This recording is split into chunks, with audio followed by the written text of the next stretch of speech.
Welcome to Minghui Radio's Falun Gong News, direct from China and around the world. Topics include news about the persecution of Falun Gong in China, local events, and special items of interest. Now for this week's stories.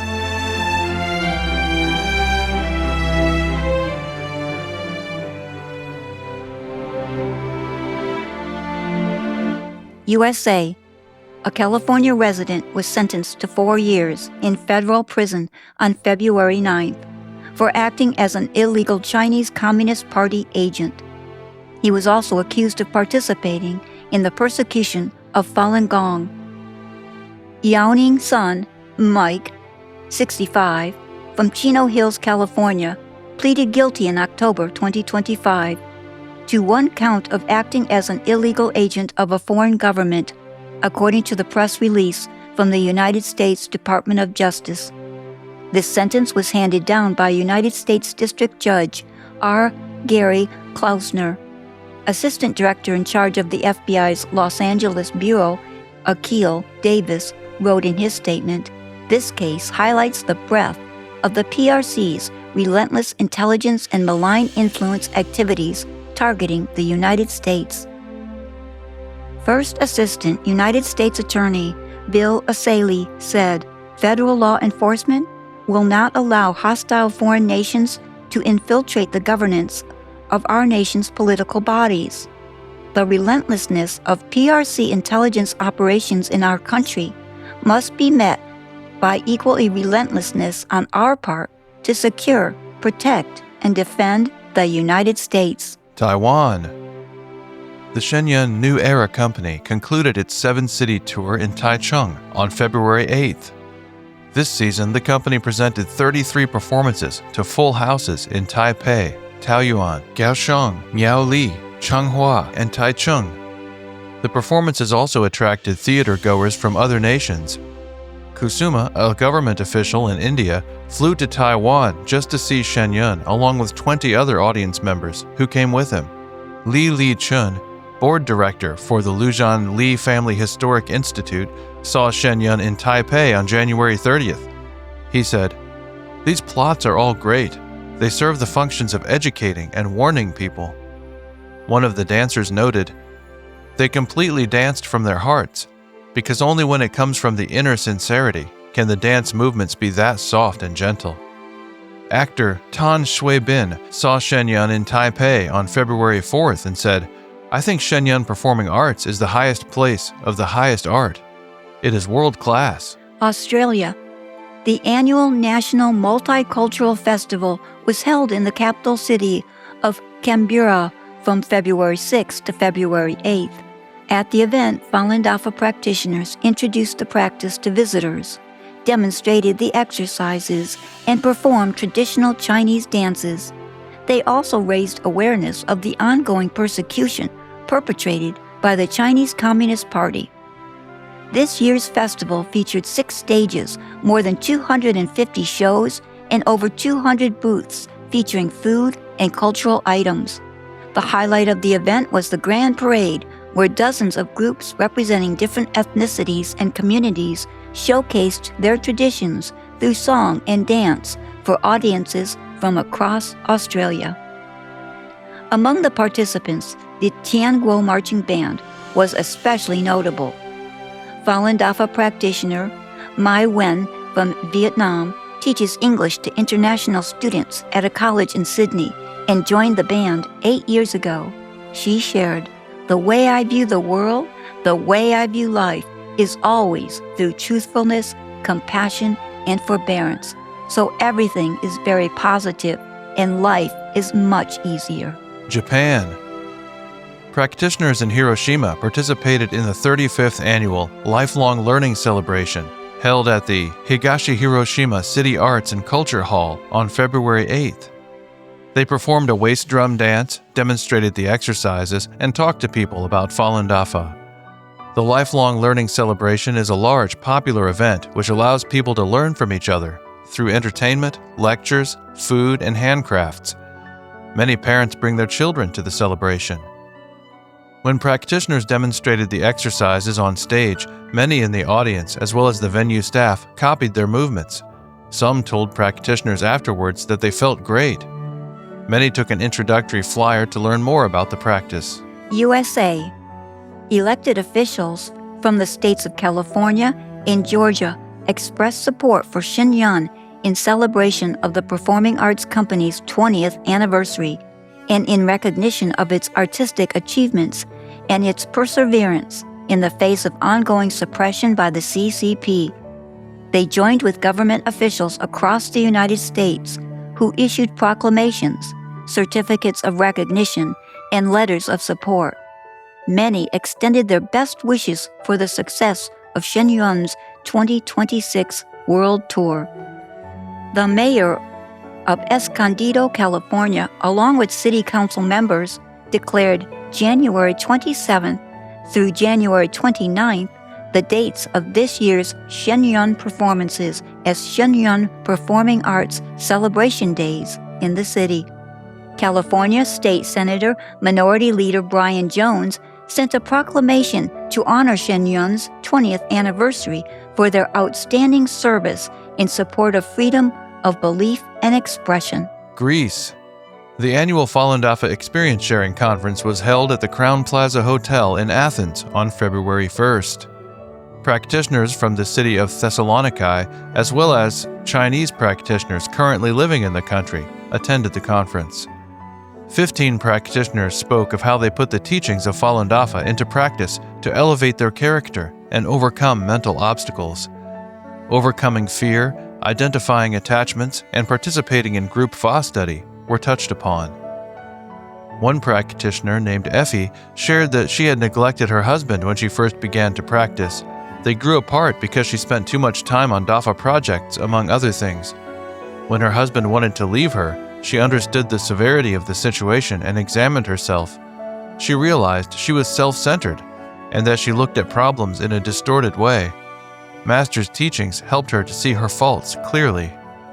Effie said, "I wouldn't have seen my issues if I didn't practice Falun Dafa. Master gave us this magical tool, looking within no matter what happens, to identify where we need to improve.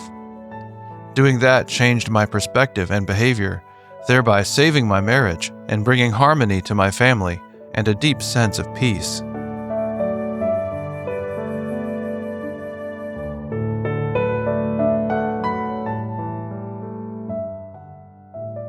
The following are selected cases of persecution of Falun Gong practitioners in China. A physician in Hebei province died on January 26, 2026, while on probation for practicing Falun Gong. His wife, who is serving 7.5 years in prison for her shared faith, did not get to see him one last time. The tragedy of Dr. Zhang Hongqiang and Ms. Zhu Yixia, both in their 60s, stemmed from their arrests along with their son at their home-based health clinic in 2022. The couple were abused in detention and suffered significant health problems as a result. Dr. Zhang was released on medical parole in 2023. The local judicial office ordered him to write weekly thought reports and check in with them daily using facial recognition app on his phone. Dr. Zhang was also extremely worried about his imprisoned wife, who had also been gravely ill due to abuse in custody. The guards forced her to write her husband and her son, saying that all is well in prison. A 62-year-old man from Jilin province was admitted to the local province prison in January to serve a 5.5-year term for his faith in Falun Gong. Mr. Fu Renjiang was arrested in February last year by police officers who put him in the local city detention center. It is unclear when the city court tried and sentenced him.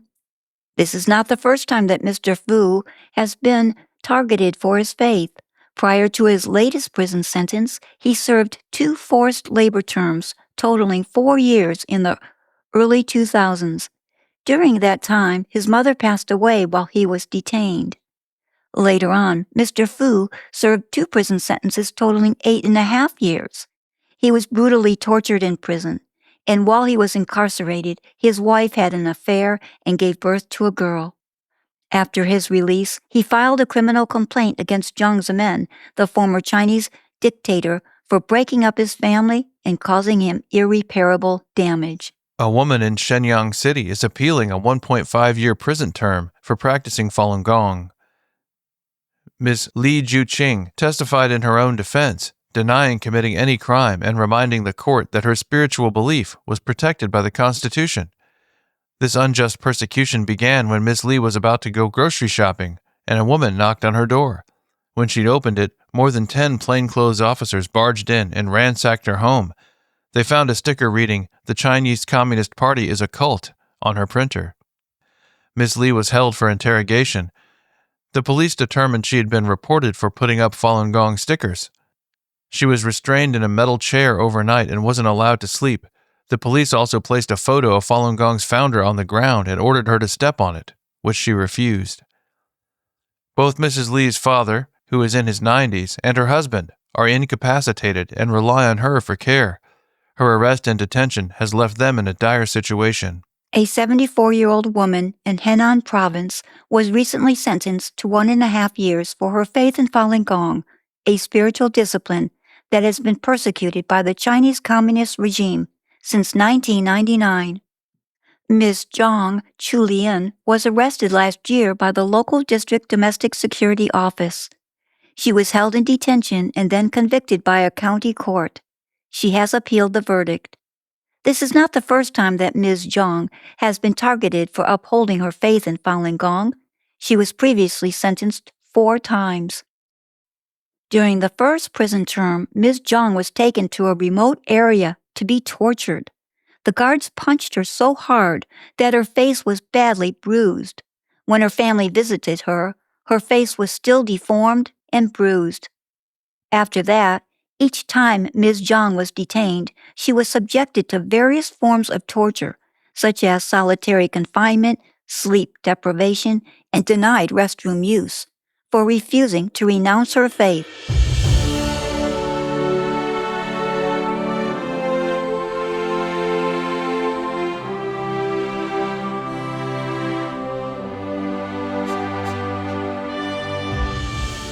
Religious Freedom Summit attendees learn about Falun Dafa.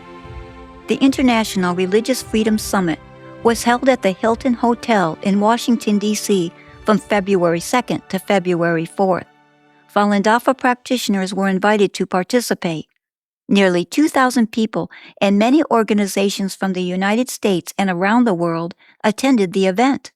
Participants expressed concern about religious freedom. They gathered to discuss violations they believe have received limited media coverage and insufficient international attention, and to explore ways to defend freedom of belief globally. Falun Dafa practitioners set up a stand at the Hilton Hotel and played videos to introduce the practice and tell people why the CCP has brutally persecuted the practice for the past 26 years. Many conference attendees paused to learn about the issue. Some said that they did not know about the persecution and that they appreciated the practitioners for raising awareness about it. Senior politician and former ambassador-at-large for international religious freedom and co-chair of the summit, Samuel Brownback, spoke at the event. During a February 4th congressional hearing, Mr. Brownback had stated that the communist regime is using massive funds and high-tech surveillance to systematically persecute various religious groups, including Falun Gong. He called on the U.S. government to more openly and clearly support religious leaders who are being suppressed by the authoritarian regime. The director of the Falun Dafa Information Center, Levi Browdy, spoke at the summit and said that the CCP launched the persecution in July 1999, and millions of practitioners have been persecuted. The CCP also extends the persecution overseas and represses Shenyang performing arts through a media war and legal battles in the U.S. Mr. Browdy spoke of thousands of fake accounts on the social media platform X that have since been taken down, which attacked Shenyang and Falun Gong. Many YouTube channels have used similar language to attack Shenyang and Falun Gong. Some of these YouTubers have admitted that they were approached and paid or offered money to participate in the slanderous activity. He further explained, for the last 2 years, there have been a slate of bomb threats. They're really terrorist threats, largely through email, though some through websites, targeting Shenyang Performing Arts, targeting Falun Gong, targeting the American government, who is supportive of Falun Gong. A lot of it is done through bouncing through servers, VPNs, other technologies, so it's very hard to track them down.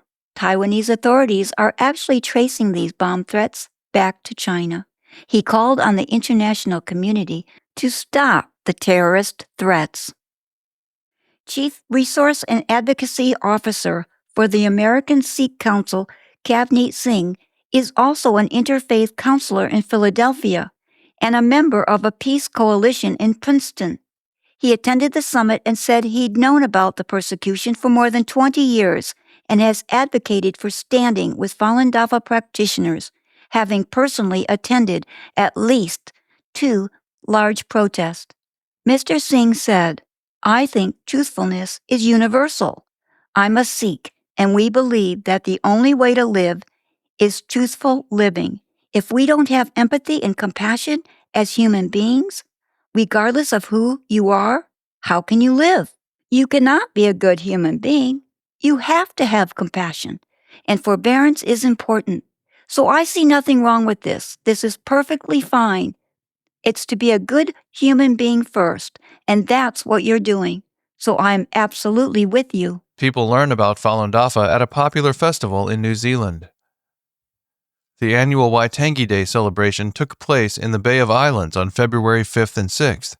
Practitioners of Falun Dafa set up a booth, demonstrated the exercises, and introduced the practice to festival visitors. Waitangi Day is an important national commemoration held to mark the signing of the Treaty of Waitangi in 1840 between the Maori people and the British Crown. This treaty established the foundation of New Zealand as a nation and defined rights, responsibilities, and cooperative relationships between the two parties. Waitangi Day is a public holiday in New Zealand, and every year thousands of people from all over the country gather at the place where the treaty was signed to celebrate and reflect on the nation's history. The events featured spectacular stage performances and more than 150 market stalls offering art, handicrafts, clothing, and a wide variety of foods. Amid the lively festival atmosphere, the peaceful Falun Dafa booth stood out. A steady stream of visitors stopped by to learn the exercises and a little more about Falun Dafa. Many said that even though they did the exercises only briefly, they felt a renewed sense of inner balance and kindness. Maui Solomon, a lawyer from Chatham Island, stopped at the Falun Dafa booth. He said that he started looking into meditation and wanted to rediscover himself and establish a more harmonious relationship with the world through cultivation. Maui commended the practitioners for their efforts to expose the Chinese Communist Party's persecution. He said choosing peace, denying violence, and listening to one's conscience were an important direction for humanity, now and in the future. Maori language teacher Jamal said he was drawn to the booth by the peaceful atmosphere. He said that experiencing such tranquil energy in a public space was quite rare. Reflecting on the principles of truthfulness, compassion, and forbearance, Jamal said that honesty allows for peace of mind, freeing one from burdens, while kindness and empathy help build a society based on mutual trust. Tolerance and forgiveness are not easy, he noticed, but they are a crucial step toward inner peace. If more people practice these values, in his opinion, it will have a positive impact on the world. Judy Reed, a fire emergency responder, learned all 5 exercises at the booth. She said that while she was doing them, she no longer felt pulled by external distractions and perceived an existence that transcended physical form. Ms. Reed said that her thoughts became pure and focused while she did the exercises, and she experienced an unprecedented sense of peace.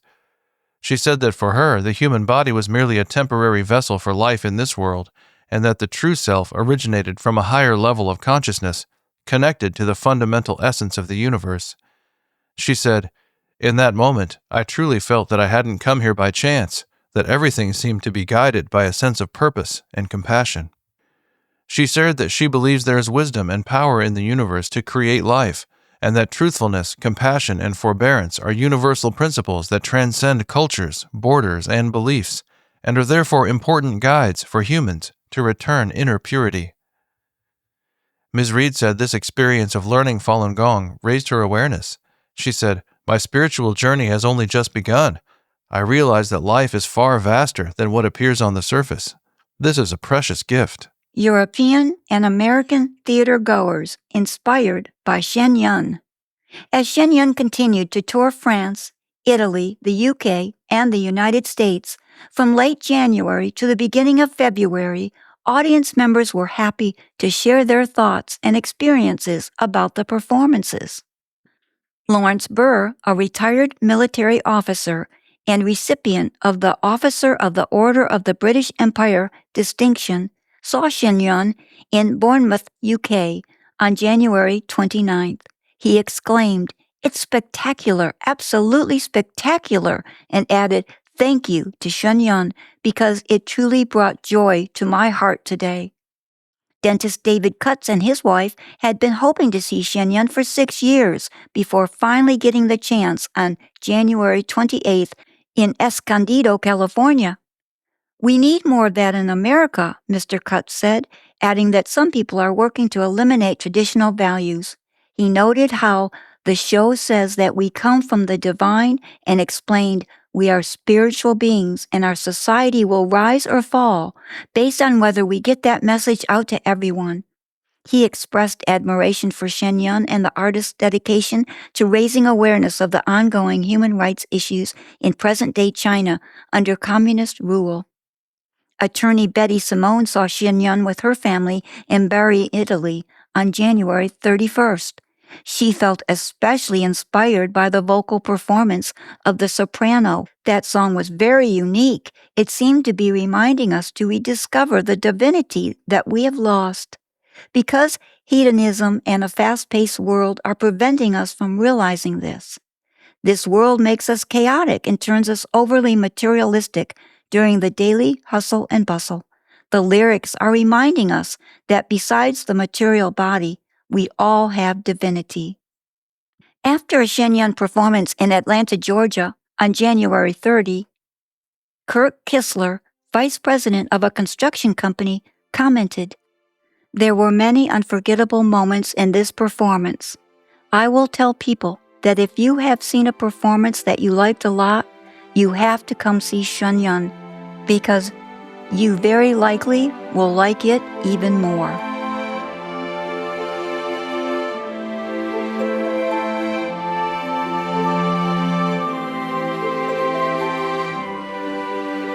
Thank you for listening to the Minghui Radio Podcast. For more information, including news about the persecution of Falun Gong practitioners in China and experience sharing stories by practitioners around the world, please visit our website at en.minghui.org.